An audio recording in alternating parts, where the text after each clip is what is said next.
Αλλά οι Έλληνες πολίτες θα ληφθούν παπύρους περισσότερους, από γενέζους κλάσες.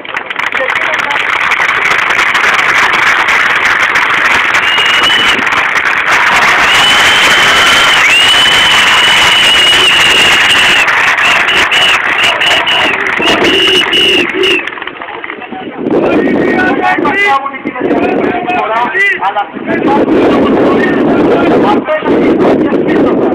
κάθε πράξη η οποία θα γίνει σε μια σεζόν με άλλες τέτοιες ομάδες και θεωρίες θα αναμένει και την ανάλογη απάντηση. Θα καταστούμε σαφές. Δεν θα ανοιχτούμε και δεύτερα. Θα ζούμε τώρα στο πετσίμα. Αδέρφια, είναι έτσι μας οδηγείτε! Είναι έτσι μας οδηγείτε! Είναι έτσι μας οδηγείτε!